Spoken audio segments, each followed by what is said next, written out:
ओम सहजात्म स्वरूप परम गुरु शुद्ध चैतन्य स्वामी ने नमः। अक्षय है, शाश्वत है आत्मा। अक्षय है, शाश्वत है आत्मा। निर्मल ज्ञान स्वभावी है। जो कुछ बाहर है सब पर है। जो कुछ बाहर है सब पर है। कर्माधीन विनाशी है। कर्माधीन विनाशी है।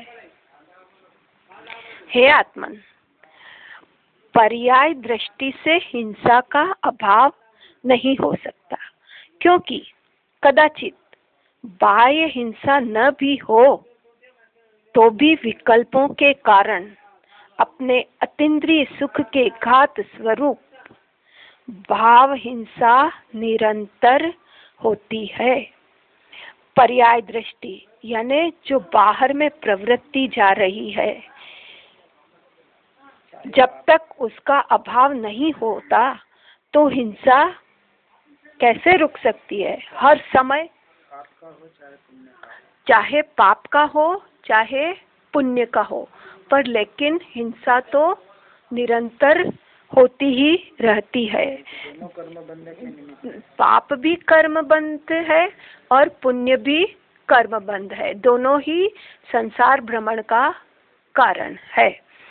कदाचित बाहर की हिंसा न भी हो,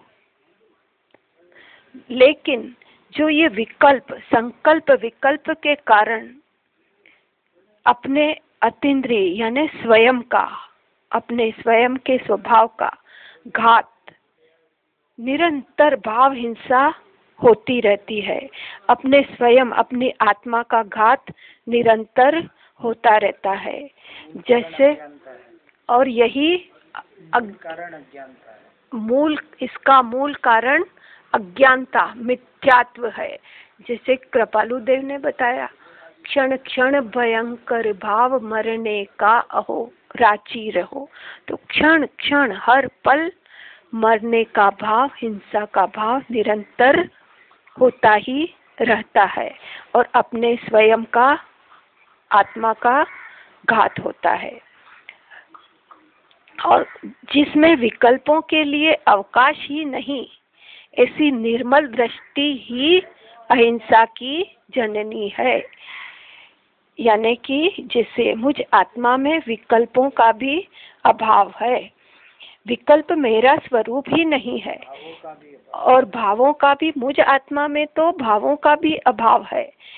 और ऐसी जब तक ऐसी स्वयं की निर्मल द्रव्य दृष्टि, निर्विकल्प अवस्था, वही अहिंसा की जननी है। वहीं से जैसे बताया ना, अहिंसा परमो धर्म है। तो अहिंसा परमो धर्म भी वही है, अपने ध्रुव तत्व पर अटल दृष्टि। जैसे ठग का विश्वास करना दुखमय ही है, वैसे ही इन क्षणिक संयोगों, पर्यायों आदि का विश्वास करना अनंत दुखमय संसार का ही कारण है।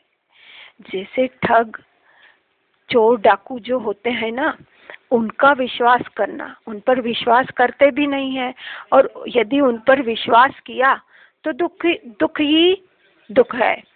उसी प्रकार जो ये पारिवारिक, सामाजिक, जो भी बाहर के सहयोग, इष्ट अनिष्ट, जो ये सब क्षणिक है, और इन पर विश्वास करना, इन पर्यायों का विश्वास करना अनंत दुखमय संसार का ही कारण है। यह संसार ही, इससे संसार ही बढ़ेगा। भव भ्रमण कम नहीं हो सकता। जिन्हें आत्म कल्याण की रुचि नहीं, मात्र जगत की झूठी मान प्रतिष्ठा की ही चिंता है, उन तुच्छ बुद्धि वालों को यह भेद विज्ञान की चर्चा सुहाती भी नहीं है। जिनकी दृष्टि अपने ध्रुव तत्व पर नहीं है, अपने आत्मा का कल्याण करने की नहीं है, अपने आत्मा को कर्म रूपी जंजीरों से मुक्त करने की नहीं है, और उधर रुचि ही नहीं जगती है, अपनी सारी चेतना सुषुप्त अवस्था में जिनकी है, उन्हें तो ये भौतिक सुख सुविधाएं ही भाती है। मान, प्रतिष्ठा, पद, उनकी ही चिंता रहती है कि लोग क्या कहेंगे। जैसे भी करके अपने प्रवृत्ति को बाहर ही बाहर प्रवर्तित करते हैं कि मेरा कहीं पद का, मेरे प्रतिष्ठा का, मेरे मान सम्मान का कहीं अहित न हो। उन्हें तुच्छ बुद्धि वाले जीव कहते हैं। और उन लोगों को, उन जीवों को ये भेद विज्ञान की चर्चा कैसे सुहाएगी?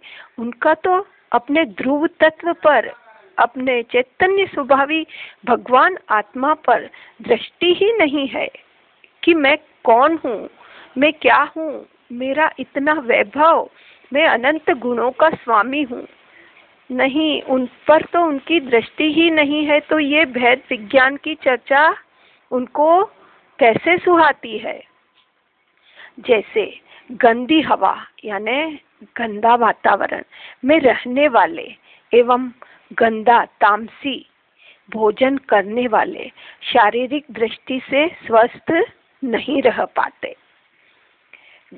जैसे भौतिकता में भी, इस संसार में भी बहुत जगह इतनी गंदगी होती है और वहाँ जो जीव रहते हैं तामसी भोजन यानी अभक्ष्य भोजन ग्रहण करते हैं, तो वे जीव शारीरिक दृष्टि से कभी स्वस्थ नहीं रह पाते। उन्हें कुछ न कुछ बीमारी शरीर में लगी ही रहती है।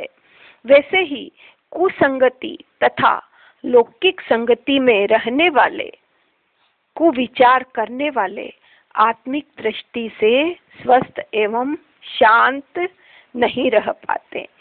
जिस प्रकार से जैसा संग वैसा रंग, जिसे राजस्थानी में एक कहावत है, कालिया के भेले धोलियो रेवे, तो गुण नी तो लखन तो आवे ही आवे।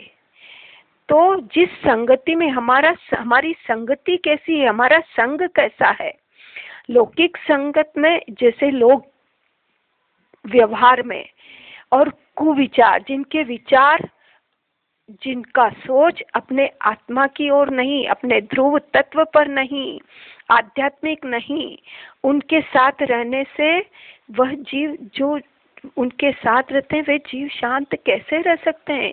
क्योंकि शांति तो कहीं बाहर से मिलेगी नहीं, शांति बाहर है ही नहीं, शांति तो मेरे भीतर ही है। मैं शुद्ध चैतन्य स्वभावी भगवान आत्मा ही हूँ। तो और मैं तो अपने स्वरूप में स्थित रहने वाला चैतन्य स्वभावी ऐसा ध्रुव तत्व स्वस्थ ही हूँ, स्व में स्थित हूँ। इन्हीं भावनाओं के साथ ओम अरहम, ओम अरहम। शुद्ध चिद्रूपो हम, शुद्ध चिद्रूपो हम, शुद्ध चिद्रूपो हम।